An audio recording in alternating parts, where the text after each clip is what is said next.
Praise the Lord. என்னடா மரத்து பக்கத்துல இருந்து மரத்து அடியில இருந்து பேசுறேன்னு பாக்குறீங்களா? ஆமாங்க, இந்த மரம் மிக உயரமா ரொம்ப பழமையான மரம் போல. இந்த அடியை பார்த்த உடனே, இந்த மரத்தடியை பார்த்த உடனே எனக்கு ஒரு வசனம் ஞாபகம் வந்தது. ஏசாயா 11:1 ஈசா என்னும் அடிமரத்திலிருந்து ஒரு துளிர் தோன்றி அவன் வேர்களில் இருந்து ஒரு கிளை எழும்பி செழிக்கும் அப்படின்னு சொல்லி ஆண்டவராகிய ஏசப்பாவை பத்தி இதுல போட்டிருக்கு. அதாவது ஈசா என்பது தாவீதினுடைய தகப்பன். அந்த தாவீதின் வம்சத்துல தான் ஏசப்பா வருவார் என்பதை இந்த வசனம் குறிக்கிறது. இந்த மரத்தை பார்த்தோன்னே எனக்கு அந்த வசனம் ஞாபகம் இருந்ததுங்க.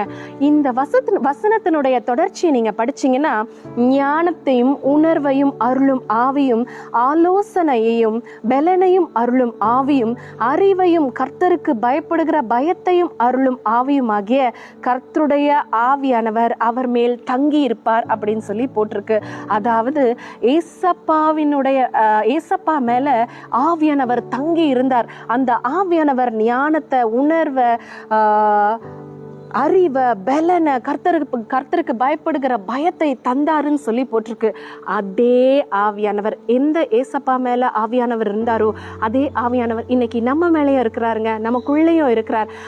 ஏசப்பாவை என்ன காரியெல்லாம் செய்ய வைத்தாரோ அந்த ஆவியானவர் நம்மை கொண்டும் அதே ஆவியானவர் அநேக காரியங்களை செய்ய வல்லவராயிருக்கிறார். இந்த உலகத்துல நம்ம என்னெல்லாம் சாதிக்கணும்னு நினைக்கிறோமோ அந்த காரியத்தெல்லாம் பரிசுத்த ஆவியானவர் நம்மை கொண்டு செய்வார்.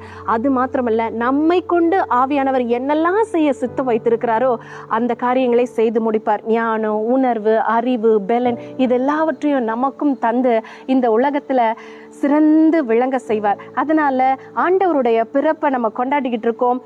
ஆண்டவர் மேல, ஏசப்பா மேல இருந்த ஆவியானவர் உங்க மேலேயும் இருக்கிறார்.